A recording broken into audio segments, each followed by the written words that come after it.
Please be advised that the views and opinions of the host and guests do not reflect those of the station, the management, and its network. Sa barangay tayo, ikaw at ako. Nagbibigay ng aral sa mga kagawad at kapitan. Sa barangay tayo. Magandang araw mga kabarangay and welcome po sa all-new episodes 2024 ng aming munting programa. Ito po ang kauna-unahang episode pagkatapos ng aming konting pahinga, a much-deserved rest for all of us. Ito po si SK Mai Salazar kasama ang ating pinakabagong co-host, Kagawad Marie Formentera Ferrer. Maraming salamat SK Mai. Ito po ang inyong lingkod, Kagawad Marie, para magbigay sa inyo ng serbisyong higit pa sa inaasahan ninyo. At tama SK Mai, tayo'y nagpahinga lamang. So, binabati po namin kayo ng isang matinding Happy New Year, manigong bagong taon 2024. Kasama ang ating pambansang kagawad na si Kags Butch Serrano. Thank you, Kags. Happy New Year in behalf of all the officers and staff of One Media. At syempre sa dalawang kasama kong nagagandahang mga lingkod bayan. Gaya ng ating pinangako last year, marami po tayong pag-uusapan, pag-aaralan, at mga sasaguting mga katanungan dito lang sa mga all-new episodes ng Sa Barangay Tayo. Ayan po mga Kags, kamusta naman Wow. po ang New Year po ninyo at ang holidays? Ngayon po tayo nagbabalik for the New Year. Nako, sige, ladies' choice muna. Ladies' choice. Ladies' choice. Ladies' choice talaga. Hindi na uso yung ladies first Alam niyo mga kabarangay, sobrang ganda at sobrang gaan ng pagpasok ng 2024. Most especially, Kags, alam natin na this year is one of the most awaiting na rin ng ating mga lalahok na naman for 2025 elections. Nako, sabi ko nga, mabilis lang ang isang taon. Yes. Kita nyo naman, katatapos lang ng, mamaya pag-uusapan po natin to ha. Mas marami tayong pag-uusapan tungkol dyan. Pero katatapos lang ng BSKE, election year na. Ang dami na magpapakilala. Nako, ang dami na naman ating pag-uusapan, di ba SK? Opo, napakabilis nga po ng panahon mga kagawad, isipin po ninyo. So, susunod na taon, election year na naman po and bagong challenges na naman po para sa ating mga barangay officials. And speaking of kamustahan, para po sa mga nagtataka kung ano po ang nangyari sa Facebook page po natin, bigyan po muna natin sila ng updates. Mga kabarangay, kung napansin po ninyo, bigla pong nawala ang aming Facebook page. Pero wag po kayo mag-alala dahil sinusubukan po nating i-retrieve po ulit yan. At magbabalik naman po kami sa Facebook para po magbigay ng update sa inyo. At nandyan pa rin naman po ang YouTube channel natin. Yes, in the meantime, dun muna tayo sa YouTube magkwentuhan ha. At saka please, like, subscribe, at saka share. Alam mo, ang nangyari kasi, sige, aminin ko sa taong bayan, ano, nakaka-receive kasi kami ng mga messages na may nagre-report daw, graphic content, wala naman nagmumura din meron daw parang identification problem, hindi ko maintindihan anong identification. Siguro ako naiisip ko lang kasi malawak na kasi ang reach ng Facebook at saka marami na rin tayong mga natulungan. Pero sa pagtulong, sa pagiging lingkod bayan, hindi natin masasabi na baka naman meron din namang mga tinatamaan. So, alam mo, isang hack lang tayo sa Facebook, talaga mawawala talaga yan So, yung mga messages na hindi ko pinapansin kasi ayoko nga hindi natin alam, baka mamaya virus o ano, hindi ko sila pinagpapansin. Yun na nga, isang araw, mga last week nga or almost 2 weeks ago, bigla na lang nawala. So, baka nga hindi natin alam, papatingin ko pa kung na-hack or meta talaga yon Facebook ang dahil may mga nagre-report na siguro kinaiinasan tayo. Pero ganun pa man, kung sakasakali nag-uusap nga kami ng Kags Marie at ni SK Mai, if ever na halimbawa hindi na namin ma-retrieve, gagawa naman kami ng bago at i-announce namin sa inyo. I'm sure tayo pa rin naman mag-uusap. Yung Facebook na yun ay para sa ikauunlad ng bayan, hindi yun sa ikasasama natin. Yes po, Kags Butch. At mga kabarangay, wag po kayong mag-alala dahil patuloy nyo pa rin po kami mapapanood sa GSAT Channel 1 and on Sky din po Channel 73, One Media Network. And mga kabarangay, if makakapag-subscribe po kayo sa aming TikTok page dahil meron na rin po tayong official na TikTok page sa Barangay Tayo Official, makikita nyo pa rin po doon ang ating mga updates as well as our YouTube channel sa Barangay Tayo. And mga kabarangay, sa mga wala pa pong internet sa bahay, tandaan po ninyo, para mapanood po ninyo ang Sa Barangay Tayo, dapat po ay may internet din po tayo dahil po sa YouTube at TikTok nyo po kami makikita for now. Kaya naman mga kabarangay, kung wala pa pong internet sa inyo, lalo na po sa mga lugar na mahina or walang signal, magpakabit na po kayo ng GSAT internet. May mga unli plans po ang GSAT internet, depende po sa pangangailangan po ninyo. Meron po silang plans from 500 pesos and up. Pwede po sa mga email, web search, at maging sa mga videos po at sa education din po ng ating mga kabataan. For inquiries on rates and subscription, tawag lamang po kayo sa 0917-706-0149 at sa iba pang mga numero na makikita po ninyo sa inyong mga screen. Huwag po tayo magpahuli sa mga kaganapan sa buong mundo. Mag-GSAT internet na po tayo mga kabarangay para sa walang humpay na internet access. Yan, GSAT po. Tandaan nyo po, hindi lang ho kami television network, mayroon din ho kami sa social media. In the meantime, na gusto nyo makipag-communicate sa amin, meron ho kami mga personal Facebook accounts. Si SK May Salazar, Butch Sarano, at saka po Marie Formentera Ferrer. Kung nanaisin nyo naman, kung may tatanong ho kayong importante, lagi hong bukas kami sa mga ganyang mga bagay-bagay na yan. Ayan po, mga kags, punta naman po tayo sa ating mga updates po para Yan, sa ating kailangan na yan. mga kabarangay. Kamusta po ang BINEO or Barangay Newly Elected Officer Seminar po sa inyo? Kasi po may mga nagtatanong pa rin po na paano daw po nila magagampanan yung committee nila. Halimbawa, tulad ng peace and order, wala naman daw po silang alam pa tungkol po doon. Paano na daw po ang taong bayan? Well, alam mo, SK, may like sa Parañaque, Kags Butch, I believe hindi pa nag-start ang kanilang BINEO. Kumbaga, marami pa po sa ating mga kabarangay sa iba't ibang lugar ang hindi pa po nakakapag-BINEO or yung tinatawag natin na Barangay Newly Elected Orientation Seminar na kung saan dyan po nakasaad kung ano po yung mga gagawin po natin na mga ordinansa, resolusyon at gabay rin po sa pagiging kagawad po natin at kapitan. Sa amin naman, ng Parañaque pa rin. Sa aking mga nare-receive na mga reports, yung mga nagme-message sa akin, sa Quezon, Province, Batangas, North Cotabato, sa mga probinsya, nag-start na sila.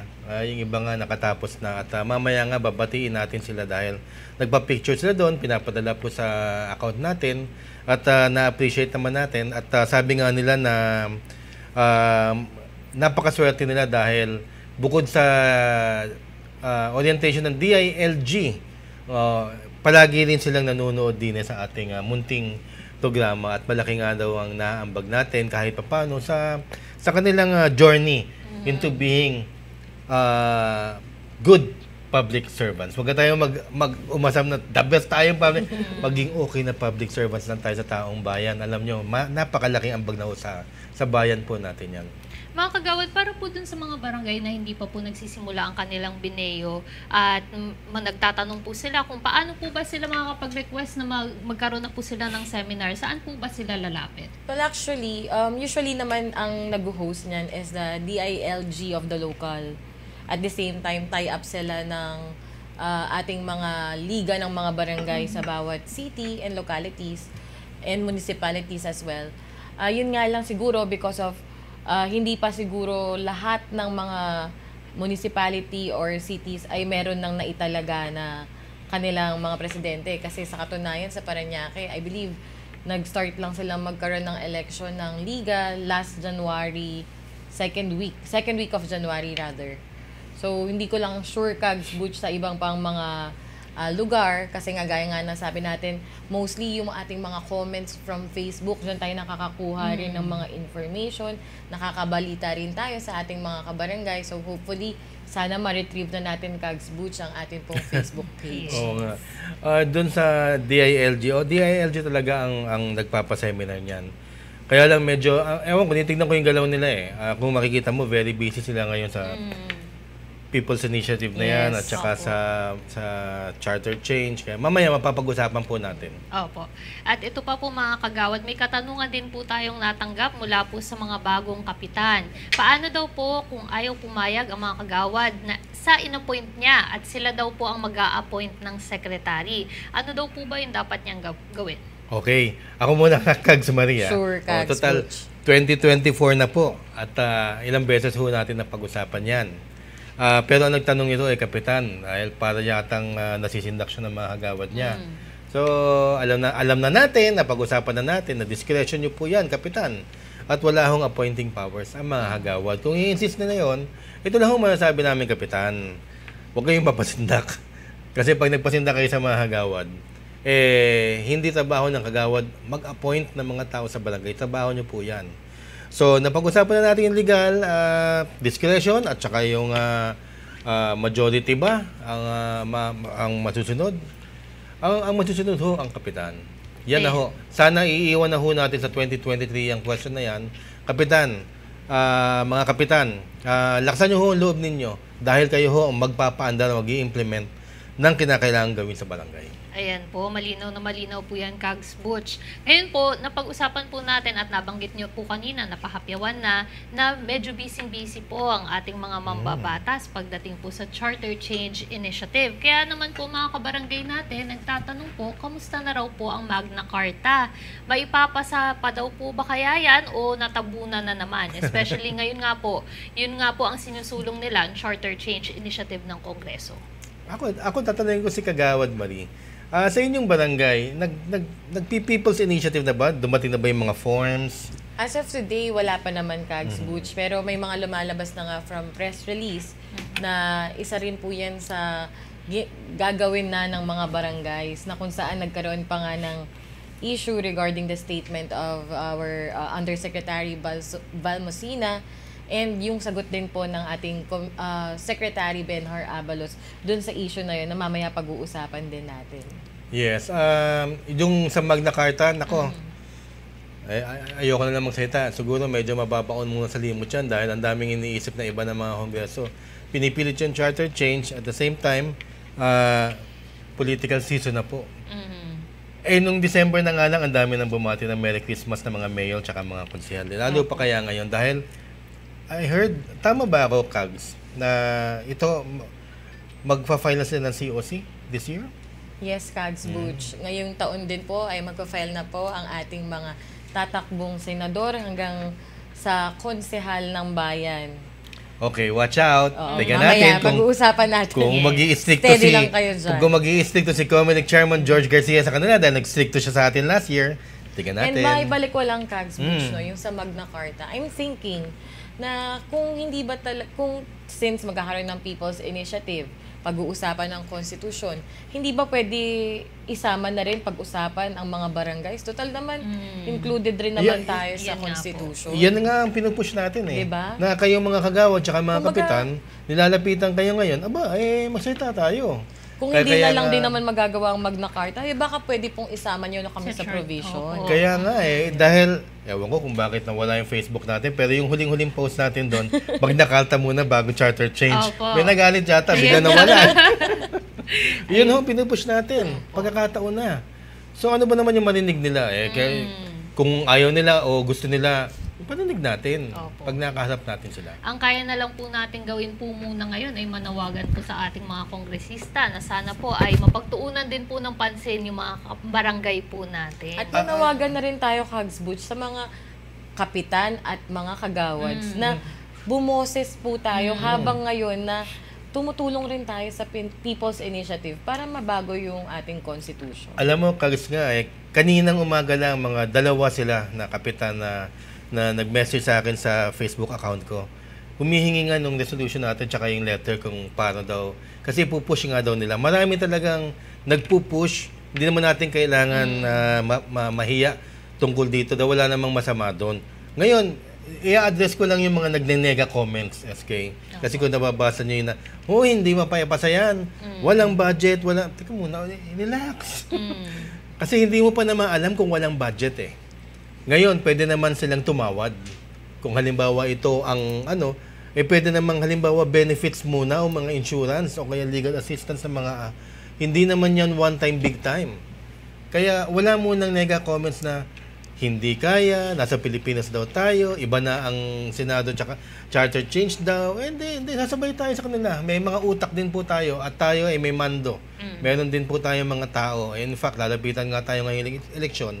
Ano ba naman yung magsabi tayo? Pwede naman silang humingi ng konting negotiable space para dyan. Maluwag ang usapan po. Kaya huwag natin tapusin sa nega comments, ha? Ayan nga po.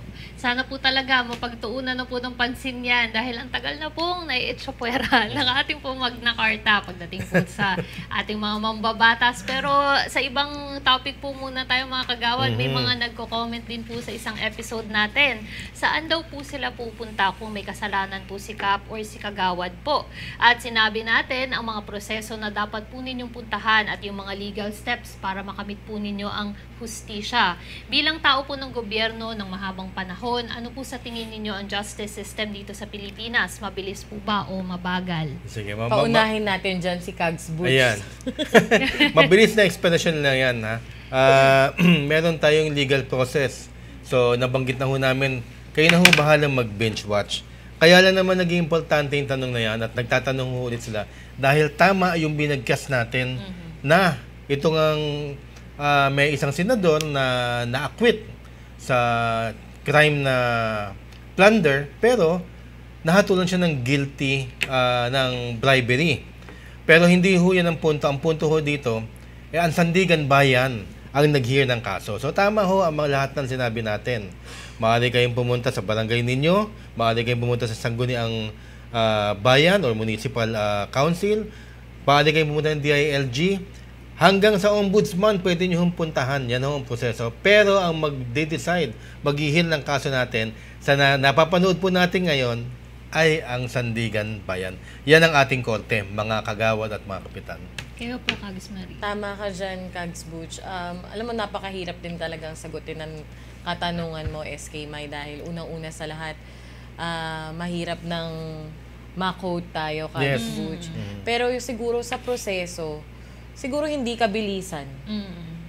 Hindi kabilisan dahil nga sa proseso na ang dami-daming dadaanan, ang dami-dami mo ng bago ka dumating doon sa pinaka gusto mong makuha o makamit na hustisya.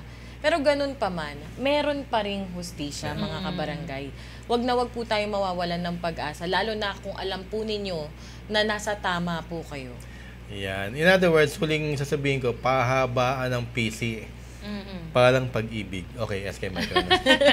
Maraming salamat po sa inyong mga honest opinions, mga Kags. Sa susunod po nating segment, eto na, election year na naman po ngayon in preparation for the national and local elections next year. Ang bilis po ng panahon, hindi po ba? Pero bago po tayo pumunta doon, kayo po ba may balak pang tumakbo sa politika in the future? Maybe ito pong 2025 or nag-iba na ang pananaw ninyo at siguro nais po ninyo na lamang magpahinga bilang lingkod bayan.